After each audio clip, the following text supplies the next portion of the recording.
and welcome back to the Cook to Flourish Kitchen. This is Robin Cook, your cooking coach in partnership with Where the Red Fern Grows. And I'm so delighted to share with you two fun vegetables that you can make into chips. So our first one here is Senposai, so meet Senposai.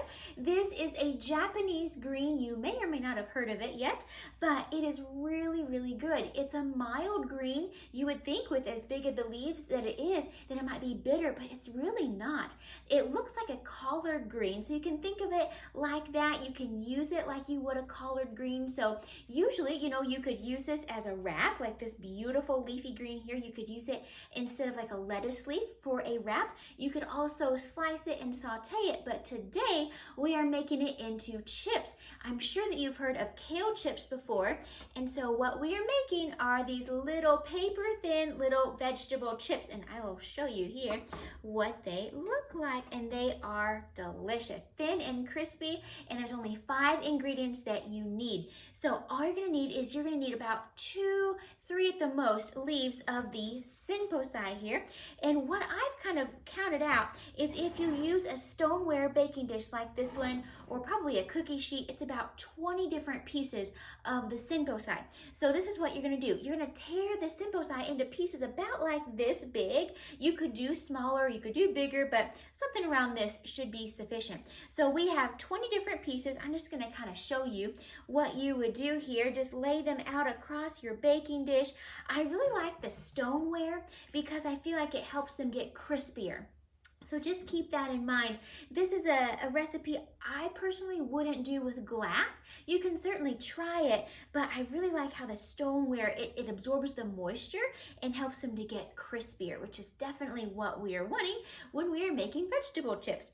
So of course, if you don't have Senposai, you could do kale. You could even try collard greens. You could probably even try Swiss chard for this recipe, but I wanted to show you how to do it with the Senposai today. Now, I also wanted to share with you something else.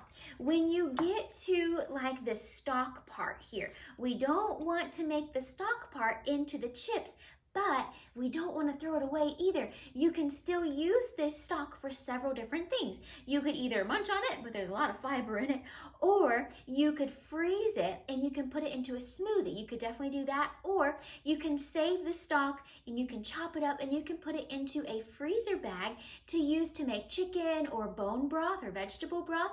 It would be great for that. Or you could compost it, but ideally you would still keep it and eat it in some way. So when you get to this part, you just tear off the leaf from the stalk and then you just separate it into little pieces. So that's how you would do that. This would be a great recipe for kids to enjoy. So once you have your baking dish covered with the Senposai, then you're gonna take some avocado oil, and I did just a half a teaspoon, so really simple, half a teaspoon over these different leaves. You could do more if you wanted to, but this keeps it very low calorie, and also it keeps the leaves from getting too wet. So nice and simple, just give everyone a little douse of the oil. And I like to use the avocado oil because it doesn't, it can take a hotter heat. Whereas olive oil, we want to be a little bit careful when using olive oil. Now, I just kind of take my finger and I just rub in that oil, make sure everyone feels the love with that oil. We're just going to butter them up, and then that way our seasonings are going to stick. Now, if you have a few leaves that they didn't get much oil on them, you can do a little leaf hug here. You can kind of rub them together and make sure everyone gets well coated. So do that for all of the leaves, and then you get to season them. And these are the 3 very vital seasonings for you to have in your home. Some good quality sea salt, like the real salt, would be great. So I'm just gonna kind of sprinkle some on there. Get the real salt, and of course pepper. That's always a given, but what really makes it, in my opinion, is the garlic powder. Now, you could do garlic granules, but I just love how the garlic powder, it just coats them so well. And I just feel like it has such a great texture and a great flavor. And when at all possible, I try to get organic spices, organic herbs. So the organic garlic powder would be wonderful if you could do that. Now, if you like things with a little bit of a kick, you could do some cayenne pepper or some chili powder on here. Really, you could try anything. You could do Parmesan cheese if you wanted to, if your kids are like, I don't know, but if you put cheese on it, you never know, they might have it. So then you're gonna slide these into the oven, 350 degrees for 17 to 20 minutes. These little guys here, I pulled them out after 20 minutes, and if I would have left them in another 30 seconds or a minute, they would have been toast, and we don't want toast. So check them after 17 minutes, see how they're doing. They might need up to 20 though, so just keep that in mind. So, oops, we lost one, but they are, see how that breaks, and it's so nice and crispy. So they are gonna be, I think, one of your new family favorites.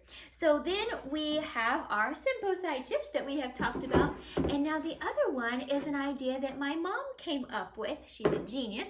And that is to use a sweet potato and take a vegetable peeler. And let me demonstrate here. And we're just gonna peel it into little wisps into a nice bowl. All right, so pretend like we had 2 cups worth of that now.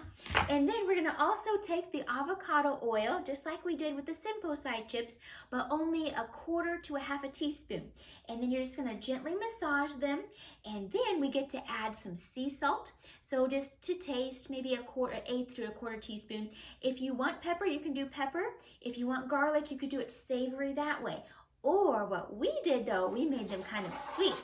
So we did the sea salt, the avocado oil, and then we did cinnamon. So we did about 1/2 teaspoon of cinnamon, and then you put them onto unbleached parchment paper on a cookie sheet or the stoneware baking dish, and put that into the oven, 350 degrees for 13 to 15 minutes. And so then you should have these little sweet potato wisps chips. And so this is a fun way to enjoy sweet potatoes as well. So my friends, we have talked about 2 different vegetables that you and your family can enjoy into vegetable chips. I hope that you enjoy. God bless you, and we'll see you again in the Cook to Flourish kitchen.